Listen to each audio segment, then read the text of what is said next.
to another edition of Coinomi Connect AMA. In this session, our CEO Koby Lazar sits down with our partner Taraxa for a deep dive into crypto and an introduction to their team. This conversation was recorded live on X Spaces on September 11th, 2025. Please note, the views and opinions expressed in this AMA do not necessarily represent those of Coinomi Wallet and should not be considered financial advice. Always do your own research on the projects discussed. If you enjoy the video, don't forget to like and subscribe to support the channel. Now, let's get started. Enjoy.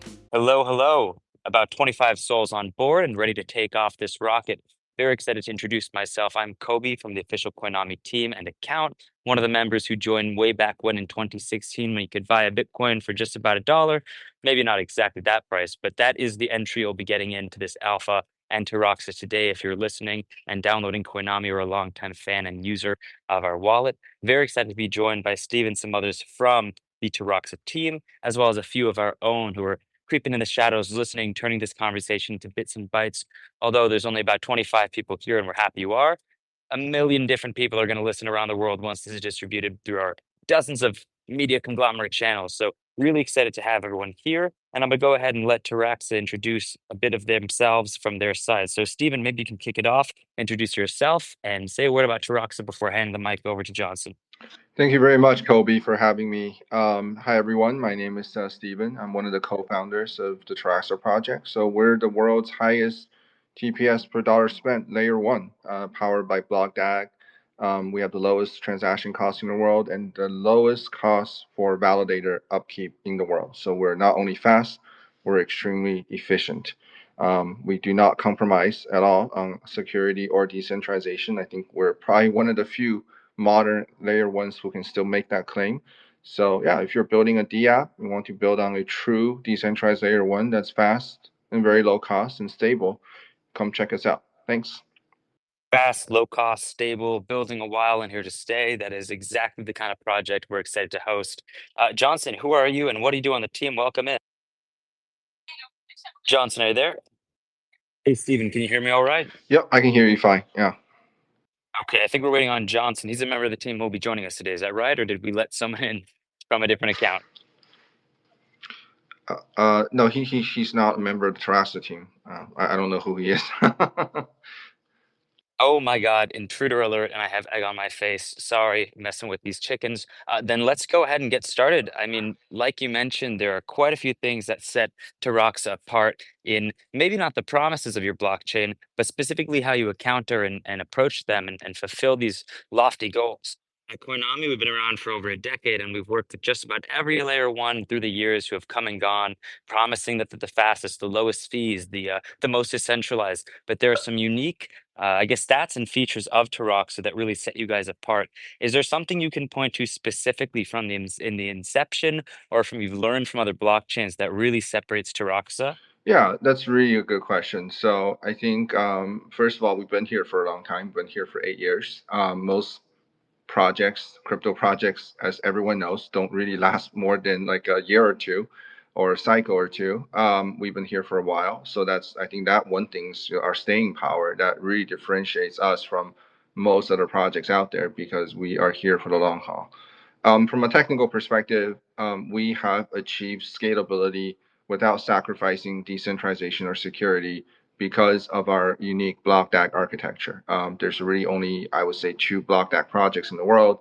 One is Caspa, which are created by the people who actually invented block DAG. We read their paper back in 2018, and we built this from scratch. So we're a proof of stake EVM compatible smart contract platform based on the block DAG architecture. So what makes this really, really unique, again, is the fact that we're able to scale without compromising any decentralization or security guarantees. And this is incredibly important. All the other modern layer ones, do some flavor of this, and they're very, very easy to tell just by looking at their claims, looking at their metrics. We do not compromise any of it because the world is becoming hybridized, and we're not really sort of decentralization purists, right? So any sort of trust model that your application wants to deploy, You get to decide what the trust model is, how much decentralization there is, how much centralization there is, and that's all appropriate. That's fine. But we need to, on a layer one level, it needs to be purely decentralized so that the application developer has the choice of mixing and matching however they want. You want to give people that option. If your layer one protocol or network is centralized to begin with, that removes the choices, from the application layer as well as from the user layer, that they're already kind of onboarded into something that's natively centralized. It erodes the trust, it erodes a lot of application use cases, and it's just not really great, right? This is, again, this is what really makes Taraxa unique, I think, in today's modern layer one landscape, is that we're able to really scale without compromising decentralization or security. I know everyone says that, but it's simply not true. Almost everybody else, the big names that you hear about, they're all compromising it in one way or another. And it's unfortunate, right? I think the mainstream kind of market doesn't seem to care. But as I pointed out in prior interviews, we're going to get a lot more aggressive adversaries, I would say, into the crypto sphere, in the form of people with a lot more money and resources, and also in the form of AI agents. So with this kind of onslaught of very powerful and motivated and resourceful adversaries coming into crypto rapidly, you want to deploy your application, your assets on a layer one that's actually secure, that's actually decentralized, and not have been compromised at the very architectural level, right? So I would say that makes it very So no no compromise. compromises. Yeah, exactly. Yeah. Well, it sounds like, I'll stick on this theme of no compromise and kind of a different flavor. I think you mentioned that a lot of blockchains have offered a different flavor, but you're kind of offering a different genre, given that you've been around a long time, you've been building strong and secure. Is there some fundamental from when you started building? Did you expect blockchain adoption to take its time, or developers to, need a while to find their way? Or I mean, and you can admit right here if you just got lucky by saying we're going to take a steady and strong approach. But is there something core to the inception besides just not willing to compromise? Because we've seen Ethereum with its sharding, and different blockchains with their original thesis who have not compromised in the beginning, but even 1 or 2 years or 3 years out from that idea of not compromising, poof, they're gone. So what sets itself apart either in the team or the tokenomics or the blockchain tech? And I can tell that you can tell we've got not only regular people on their Coinomi wallet or from the Taraxa community listening, but people looking to build, people looking to move their projects over to a new chain that offers something like yours. And I appreciate that we're already, doing these 30-second news clip bites, which is always what's most helpful for our user base to kind of wrap its head around. So what differentiates the flavor from really the long-term menu style you guys have been serving up? Yeah, so what makes us different, I think, is really, I think the founding principles of the team, right? So we founded the project knowing that this layer one was going to be truly decentralized, because for a very simple reason. If it's not decentralized, like it's not really crypto, right? What really makes cryptocurrencies and crypto networks different than all other networks really have come before is the fact that decentralization allows you to bridge trust gaps very cheaply, and that enables a lot more automation, right? So DeFi is a great example, right? Automated market makers. So this is the core of crypto. If you compromise that, then there's no crypto, right? There's really nothing, right? Then you're just building some cloud server. Like, why are you doing that? Right? It just makes no sense. So it's just a very, very simple precept that guides the way we recruit our team members, the way we build, and that we're very, very insistent on the fact that the layer one must remain decentralized. As far as why other So projects compromise it, I can give you like 20 different reasons why they do that. But that's what those are their decisions, right? So. absolutely, and you're a man of honor, not willing to say and name drop some of those blockchains, but people can tell because, like I've said, they've either come or go, or haven't really accomplished either the network support they've promised, or even transaction finality, given the attacks they face and the insecure tech that they've deployed. I think you'd agree that Taraxa has to always be a work in progress, but you've achieved some really large goals already, including what I think is a 4-second, finalized transaction format. How does this differ, maybe for people at home who don't know about transaction settlement time and the fiat systems we use that might take anywhere from a few seconds to a few days, let alone a week or two if you've been in banking as long as we have? How does this 4-second number really matter to, let's make it in three sectors, or two at least. How does it matter to people and how does it matter to projects? I'm sure they're tied and related. Yeah, so having a fast finalization time obviously introduces a lot more convenience to end users and gives application builders a lot more options, right? So they're able to build things that has a lot higher frequency. They don't necessarily need to wait for like the previous thing to finalize for too long before sending another one. Our network also allows for batch transaction sending as well. So that allows you to send out like a very large batch of transactions from the same account. And because of our parallel DAG block building process, it permits that kind of use case. So all of it is really kind of built in to really make sure we give maximum flexibility and maximum convenience to the builders as well as the end users. Now, today, I am sure everyone who pays any attention to layer one or layer twos, you'll often see a lot of pretty crazy claims, right? People are saying, sub-second finality. There are some networks that say they have like 100 millisecond finality. So this is why I keep telling people, like, if you just look at these people's claims, you know that they are building a centralized network. So if I send a packet ping, right, from, let's say, the US to Asia, right, one way that ping typically takes 100 millisecond, like right there, like over like the public internet, okay? And then you need a response pin, right? So they need to come back and say, hey, I got this. So that's 200 millisecond right there, okay? And that's just between two nodes, right? And if you think about, well, if you actually have a consensus in which you're pretty sure that a lot of nodes in the network are agreeing with whatever decision that has been made or whatever fact that has been proven, then you need a lot of nodes to kind of say, yeah, we heard about this, we agree with it, right?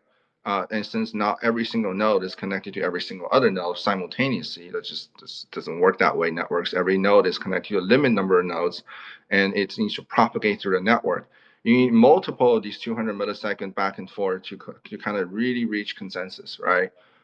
So very quickly, you very easily start getting over 1 second.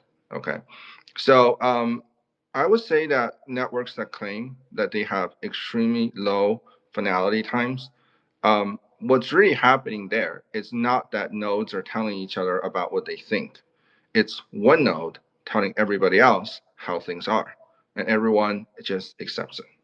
That's it. That's really the only way that this works, right? Like, think about it, right? If it takes 100 milliseconds to just go one way, and you're claiming you have either 200 or 100 millisecond finality, what is really happening there? It's one node telling everyone else, here's how things are, and you have to accept it.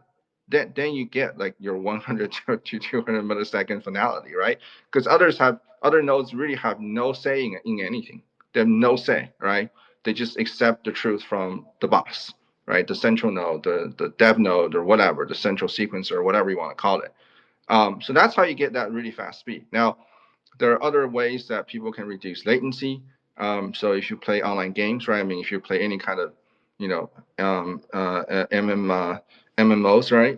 You'll know, hey, Steven's bullshitting because when I play MMOs, like my ping is really low. It's like 20 milliseconds or something like that, right? Yeah, I mean, nobody would no one who plays MMOs would consider like a 200 millisecond ping time acceptable. So how are they getting this kind of extremely low latency? Well, they're getting extremely low latency because they are running on optimized networks, right, from these ISPs. So it's sort of like a super high, you're driving on a freeway, those 3 lanes are for like the general public, but there's just one lane that you paid for that's only for you. And it goes directly to where you want to go. You don't need to like take some exit, take some ramp. It just goes point A, point B directly to where you want to.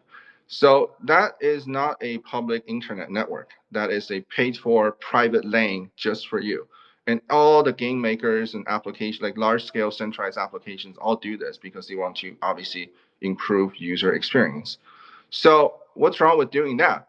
Well, then if you're not using the public internet and you're funneling all your traffic on a blockchain network through some private paid for, private network, that's not decentralized, right? I mean, what does that mean? That means like some random guy can't just spin up a node and be part of the network because they're not part of that private lane. They're not part of the club, right?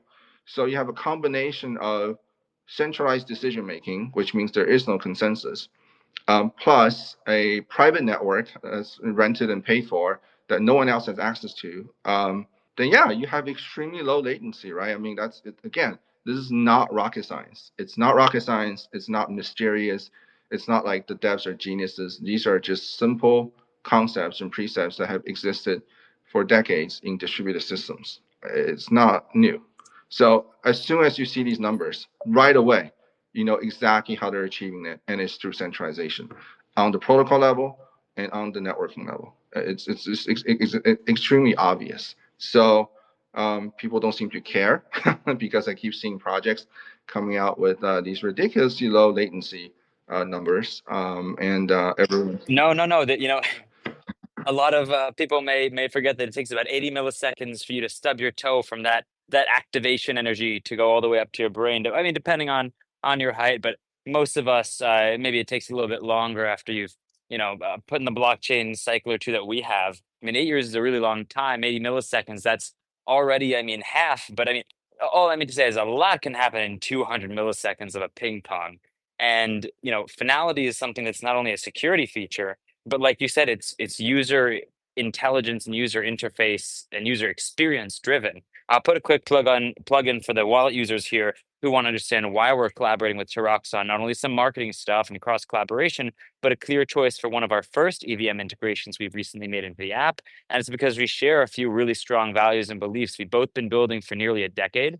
We've both stayed relatively, I think you'd agree, Reed, that we've stayed to be small teams, not acquired by the big exchanges who I won't mention, but run with finance, and not taken over by nearly 51% of the market cap and token supply. We've both maintained a commitment rather to users, to user experience, and to the developers who we want to be building on our platform. And that's something we're always opening up at Coinomi with either API sets we're developing to release or just more ways to integrate more applications more seamlessly for our people in the app. Something that I wanted to ask about, and I don't really ski too much, but I wanted to ask about Aspen. When we were looking through at Koinami and figuring out what really sets Taraxa apart, we said, okay, there's something that you guys have been developing as an upgrade that kind of worked on supply. What was there before, and how do you guys keep staking rewards high while maintaining the system is sustainable long term? This is something that every blockchain has battled with, unless if you said there were 21 from the beginning and then kind of dropped off the face of the earth. So what have you guys done and worked on lately as to supply chain issues? Yeah, this is an interesting topic because I think I've been kind of talking about something like this within our Telegram group for a while now. So how did this come about, right? I mean, let's talk about how this came about. This came about because the community wanted it, right? I think it was back in 2023. We got a ton of feedback from the community saying that they wanted a cap supply. And I'm not gonna lie, I think it's primarily driven by speculative narratives, right? I think everyone just wants a narrative of cap supply. That's fine, Again, if the community voted for it, we're gonna do it, right? Prior to that, there was some pretty high inflation, and again, that was what the community wanted after the public sale in 2021. They wanted extremely high yields, right? They wanted 20% yields. So that was what existed before. Now, 20% yields in perpetuity is ridiculous. Obviously, that was not sustainable. So it makes sense that the community will wanted something that was capped to kind of rein in the perpetual inflation. When you cap the supply, obviously the yields are going to decline over time, right? I mean, it's just math. It's not magic, right? It's going to decline over time. And you do get into this idea of sort of like, well, how does the network kind of make money, right? And when I say the network, I mean the validators, right? The validators are the network. So, this is something that might not be popular to say, but layer one networks are not businesses. They're kind of like charities, I would say.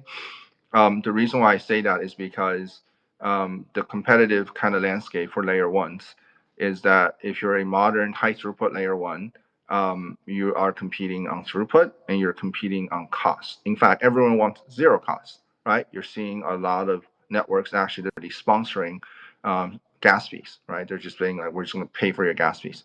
So it's basically zero.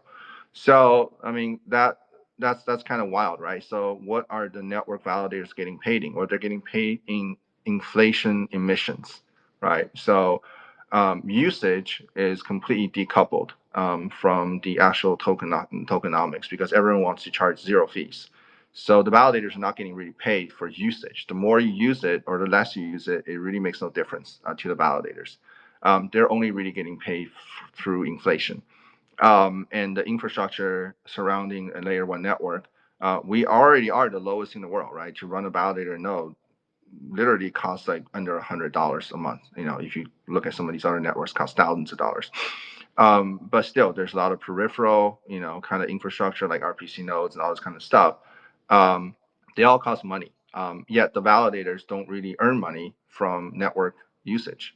Like network adoption, again, is completely divorced from any kind of value accrual to the validators. It's only purely through inflation. So how do layer one networks become sustainable long term? I think one way to think about it is that the amount of use cases need to multiply by a millionfold. So if you're looking at, you know, where the use cases are right now, you know, they are very sticky to basically Ethereum. I mean, that's basically it. I know Solana's getting some traction, but it's like a small fraction of what Ethereum has, and everyone else is just not really, not really anything. And that is a result of, you know, Ethereum's first mover advantage coupled with its networking effect. Ethereum is very slow and very expensive, right? If you look at Ethereum network as a business, the validators actually have an incentive to keep it slow and keep it expensive because they earn money from that, right? They earn lots of fees from the priority fees that people pay. Even layer twos on top of Ethereum have all one way or another introduced priority fees, and they're earning a lot of money from that as well. They're not that fast either. They're like 200, 300 TPS or whatever. They're limited by the layer one's processing speed and block space. So it's very strange, right? That, you know what that means? That looks like a monopoly, right? Basically rent-seeking behavior. So it's really kind of a dichotomy in the world right now. Is that you have a network like Ethereum and Ethereum's layer twos that are able to be very slow and charge very high fees. And then you have all these other layer ones like ours, which are very fast and charging zero fees. So how do you kind of break out of this, right? Well, you break out of it by just saying there needs to be way more use cases, like way more, like a million times for more. So right now, almost 100% of use cases in crypto are financially driven. And although we have a lot of institutional interest coming in, notice that the institutions are not using public blockchains. They're all using private blockchains. So you can't count on them And to add. sometimes they're using what people call public blockchains, but as you've already discussed, if you look at their fundamentals, they're not so public. Exactly. Yeah. Exactly. So that's you can't really count on these large financial institutions to do that, right? I mean, you look at like Robinhood, right? Their Arbitrum is building like a custom thing for them, like, you know, Base, Optimism built like a custom private chain for them, right? And Stripe, they're building their own, like Tempo and Circle, they're building their own whatever. I mean, everyone's building their own thing that's private. So they're not going to add to the public blockchain kind of they're not going to introduce more demand for public blockchains block space. So in order, again, you can't count on mainstream financial institutions to really drive that demand either. And so yeah, I mean, we as collectively as a space, and like I think me specifically as an individual, I'm particularly interested in really expanding the pie here, right? To really try to say what other white space use cases are out there that haven't been explored, probably not financially related. But in order for public blockchains as they stand today to really survive and really drive up kind of like the the usage and drive up demand, we need a lot more. We just need like way more use cases, way more use cases. I'm starting to get the feeling that these VCs and venture capitalists and hedge funds don't really want me to succeed. They just kind of want to make all the money for themselves. I don't know if, you don't gotta say that directly, but it's kind of the feeling I'm starting to get. Let me point to someone who's just been invited as a speaker called Lara Protocol. I think they're going to do a great job at talking to the community about two things. If they want to give a shout out, if you want to explain for them, there's a unique feature about governance and maybe starting your own DAO and a project being managed by a community rather than just a few VCs or a few, top guys making the money. I think Lara is a pretty good experiment already that's been proven to be a proper product and team and community that's taking advantage of some of these DAO features of governance that are unique to Taraxa. Maybe Steven, since you've been such a great, a co-host already, maybe you could give a few words as to what Lara is building or what their history is with the community. And then Lara, if you want to drop a few words as to what you enjoy your own blockchain testimonial of how you've enjoyed building on Taraxa, it'd be well welcome for this space as we're reaching that halfway mark, maybe a bit through it. I don't know if Lara, are you gonna say something, Lara? Maybe not. Okay. I mean, Lara, I don't know how you pronounce it, Lara. They are a liquid staking protocol that's in the Taraxa ecosystem. I think it's they were introduced because there's a lot of demand, right? I think that community members thought that the staking through like the community site where you actually go through and pick different validators and you kind of like monitor their yields. If they drop, you have to move validator. That is very tedious, right, for somebody who wants to be a passive holder or passive investor. So Lara was really invented to solve that problem, right? You just put it into Lara, and they have an on-chain contract that runs periodically and just picks out the best and highest yield nodes, validators, and redelegate to them. And it also does something which is compounding, right? It can take the yields out of your current delegation and just re-delegate them into nodes, so it compounds your yields as well. So it offers a lot of pretty good functionalities. I would say very kind of pretty important quality of life functionalities, right, to community members. So they've been running for a while. I think got a ton of traction through the community as well. So yeah, it's a pretty interesting protocol. Yeah. We have Johnson. I don't know who Johnson is, but they're requesting speaker. Let's hear. I think we're gonna have to wait for another space for Johnson to give Okay.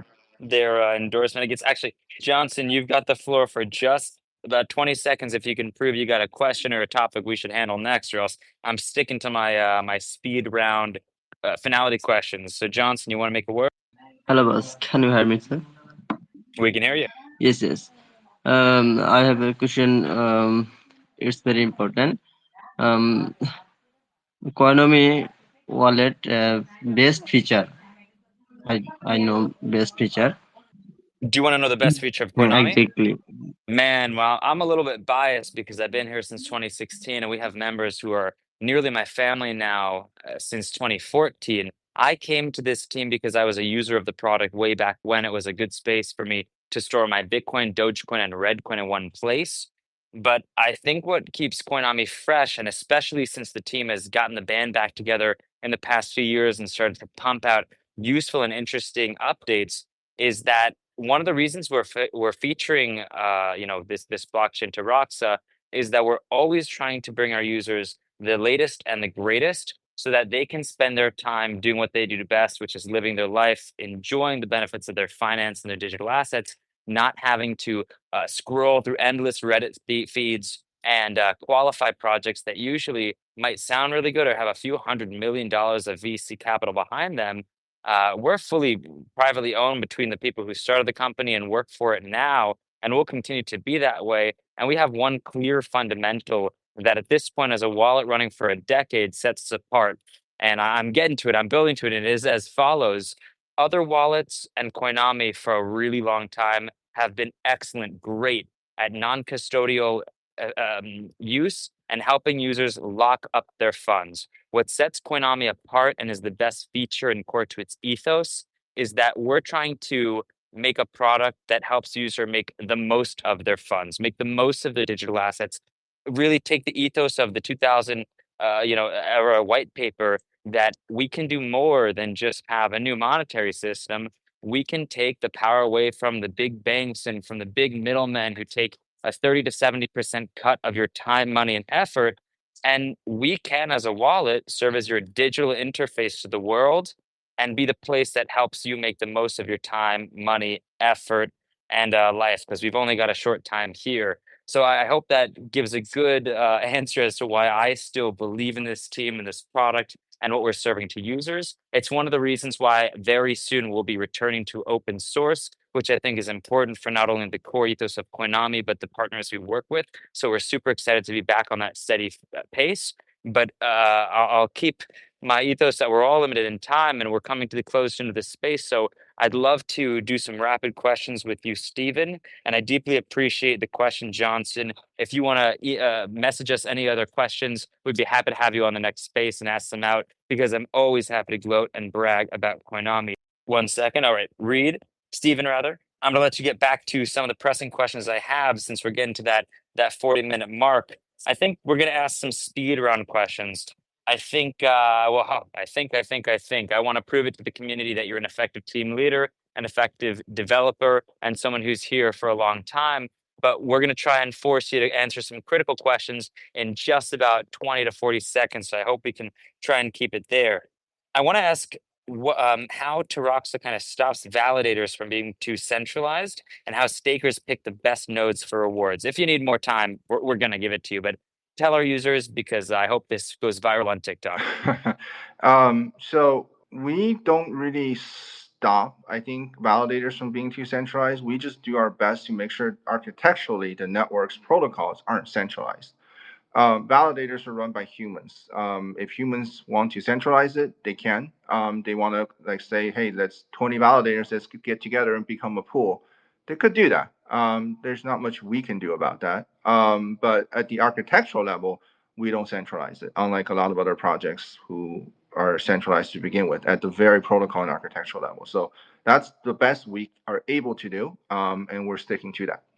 Man, that was perfect. They almost didn't have enough time to line the next question up, but I think you know what's coming. Taraxa is not just a blockchain for consumers and for new projects, but it's also for companies, and you want to attract those to build on Taraxa. Is there something that you think is a really good pitch for someone who's got a company or a DApp already established and might be tepid in taking that leap into the ecosystem? Yeah. It could be grants, it could be technology you mentioned already. It could also just be that you guys throw the best party at consensus. I mean, we'll find out. Yeah, so that's a really good question. I think what companies care about, again, there's a reason why all these companies are building their layer one. Is because they themselves are under a lot of regulatory, business, contractual scrutiny, right? So I think what makes Taraxa very interesting is that we have this ability to actually build side chains or subgraphs or whatever you want to call them, that are connected to the mainnet. We already have early prototypes built as like a proof of concept probably like a year ago. So we know we can do it. If you're a company, a corporation, and you're saying, hey, from a compliance perspective, from a business logic perspective, from contractual obligation perspective, we need these specialized features built into it. We can make that happen very, very easily, and it will still be fully connected into the public network natively on a protocol level. So you can enjoy both the benefit of a fully decentralized, permissionless public network, as well as having the flexibility to serve your own kind of business logic.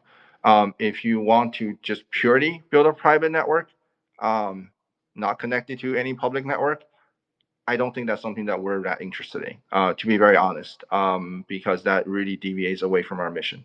We believe that what makes crypto and what makes what makes crypto special is the decentralized trust that comes from fully public and permission networks.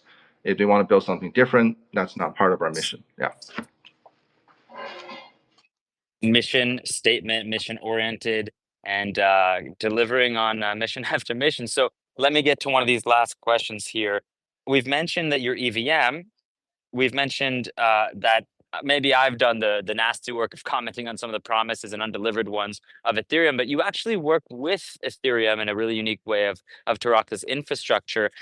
What's the top way you'd say that you're kind of in a technology partnership with Ethereum, and how do you grow as Ethereum changes and grows itself? That might be a full minute question. That's fine. Yeah. So we recognized from like back in 2017, it was very clear to us because Ethereum was the first network to actually incorporate Turing complete logic on chain. We recognize that this technology standard has significant first mover advantage and is going to become the industry standard very quickly. And that has been proven right. Back in 2017, 2018, you used to hear a lot about Ethereum killers. Every single layer one was an Ethereum killer. All these Ethereum killers have capitulated and become EVM compatible because, again, this is a technological standard. So we stuck with that standard from day one.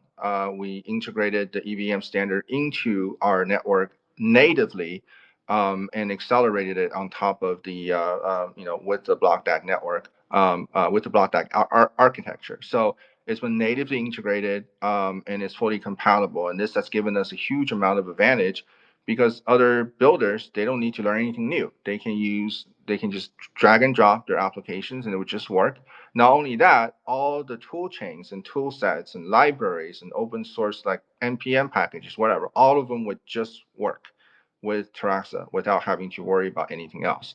So this is very, very critical to our adoption, and it's been very, very critical to having a excellent onboarding experience for our dApp builders. And as Ethereum evolves, we fully intend to evolve with them. When there are updates and EIPs, we try our best to incorporate the most important ones. We're not 100% up to date, but it's in our backlog. We're definitely going to keep up to speed to all the latest EIPs. I think Ethereum is also considering, at least Vitalik said this on X. I don't know how long it would take for them to do this. They're also considering migrating away from the stack-based EVM into more of a register-based, which actually can make the speed go up to like 20 to 100x faster.